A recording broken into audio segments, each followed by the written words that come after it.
opportunities here right now anyway. Can you talk to me about the Dune promotion and how that came about and what that experience was like? Yeah, they had originally hit my manager, and I'm definitely big on, Warner Brothers, entertainment and Paramount, all that. I'm very driven by movies, of course, obviously, and just having an opportunity to get that exposure, I was all for it. I'm not really, hip on the old Dunes movie, but I'm definitely gonna do my research, of course.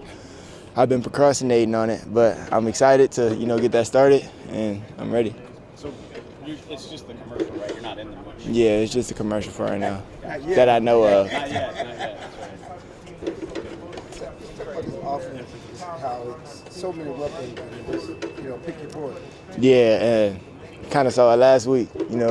Zeke definitely had a great game, running game. O-line did their great job of, opening lanes, running lanes for the running backs, and just giving Dak time to, distribute the ball. And, this offense is very explosive, and I'm glad to be a part of it.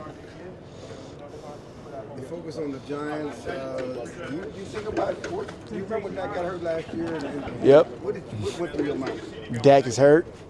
First thing I thought of when I saw him get tackled and I kind of saw his ankle go the opposite direction, it was just like, wow, Dak's actually hurt.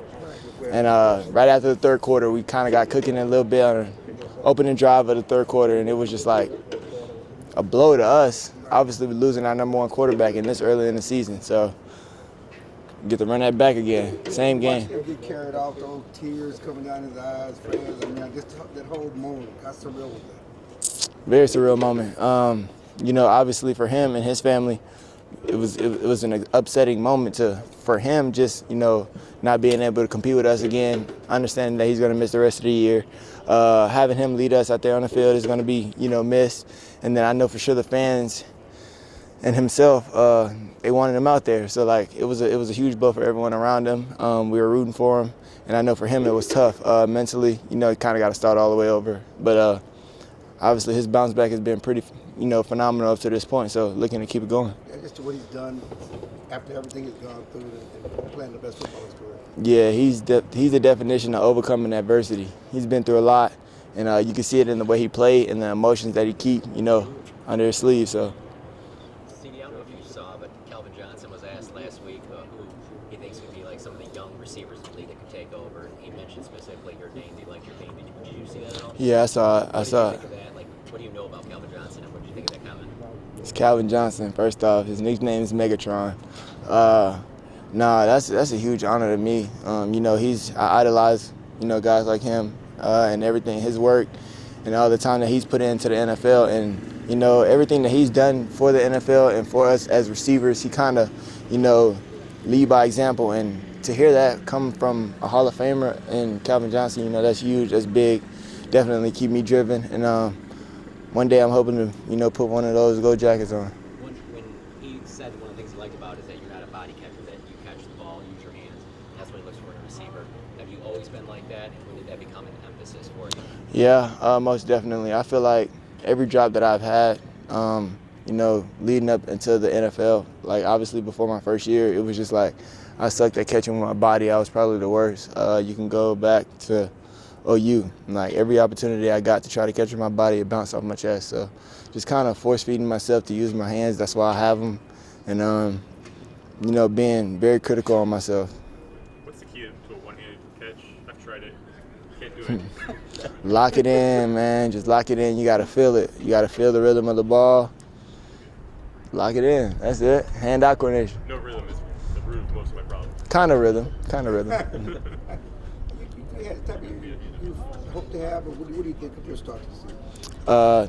I feel like as a team, I feel like I've done a pretty good job of just, withstanding, my end of the bargain as far as doing what I have to do, competing, blocking for the running backs, catching important catches, getting first downs.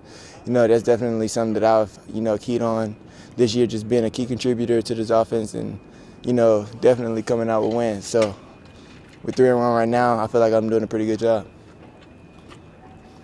There's a lack of selfishness throughout the offense. How much pride? I know they don't give assists. Like when Noah kind of freed up Blake on his touchdown. Right. They don't give assists in the NFL. But is that something that you guys you keep track of, or just Oh, yes. take track of?